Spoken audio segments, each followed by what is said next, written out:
So Priya Murali ஒரு கேள்வி கேட்டிருக்காங்க. வை டெரஃபார்ம் இஸ் இம்பார்ட்டன்ட். ரொம்ப ரொம்ப முக்கியமான ஒரு கேள்வி இது. டெரஃபார்ம் மாதிரி உங்களுக்கு வந்து ஒரு இன்ஃப்ராஸ்ட்ரக்சர் அஸ் கோட், ஒரு infrastructure as code based utility tool வந்து ரொம்ப ரொம்ப முக்கியம். ஏன் அப்படின்னா இன்ஃப்ராஸ்ட்ரக்சர் அஸ் கோட் வந்து நீங்க கிரியேட் பண்ணறச்சே உங்களுக்கு வந்து இப்போ கிளவுட்ல வந்து ஒரு 20 ரிசோர்ஸ் இருக்கு, 30 ரிசோர்ஸ் இருக்கு அப்படின்ற மாதிரி இருக்காச்சே நீங்க வந்து எல்லா ரிசோர்ஸஸையுமே வந்து நீங்க கையால கிரியேட் பண்ணிருக்க முடியாது. நீங்க ஜஸ்ட் ஒரு கீபோர்ட் மவுஸை வச்சு பண்ணிட்டு இருக்க முடியாது.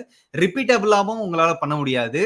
ஸோ அதே மாதிரி இந்த மாதிரி நிறைய டிஃபரன்ஸ் ஆஸ்பெக்ட்ஸ் இருக்கிறதுனால Terraform, cloud formation, ARM templates, Google deployment manager, Pulumi, இந்த மாதிரி நிறைய infrastructure as code based tools வந்து உள்ள மார்க்கெட்ல வந்தது. அதை வச்சு வந்து உங்களால ரிப்பீட்டபிள் இன்ஃப்ராஸ்ட்ரக்சர், ஜஸ்ட் இன்ஃப்ராஸ்ட்ரக்சர் வந்து ஒரு கேட்டில் மாதிரி நீங்க வந்து ஜஸ்ட் கிரியேட் பண்ணலாம், டிஸ்ட்ராய் பண்ணலாம், கிரியேட் பண்ணலாம், டிஸ்ட்ராய் பண்ணலாம். ரிப்பீட்டபிள் இன்ஃப்ராஸ்ட்ரக்சர் கிரியேட் பண்றதுக்காக, அதே மாதிரி கன்சிஸ்டன்டா கிரியேட் பண்றதுக்காக across different cross functional teams வந்து நீங்க வந்து ஒரு டெரஃபார்ம் மாடியூலை வந்து ஜஸ்ட் கொடுத்துட்டு தம்பி இந்த வேல்யூஸ் எல்லாம் நீ போட்டா உங்களுக்கு ஒரு வர்ச்சுவல் மெஷின் கிரியேட் ஆகும் அப்படின்னு சொல்ற நிறைய விஷயத்துக்காக அந்த மாதிரி நிறைய பெனிஃபிட்ஸ்க்காக வந்து டெரஃபார்ம் நிறைய பேர் யூஸ் பண்றாங்க. ரிப்பீட்டபிளா அந்த இன்ஃப்ராஸ்ட்ரக்சர் கிரியேட் பண்ணுன்றதுக்காக. ஓகேங்களா?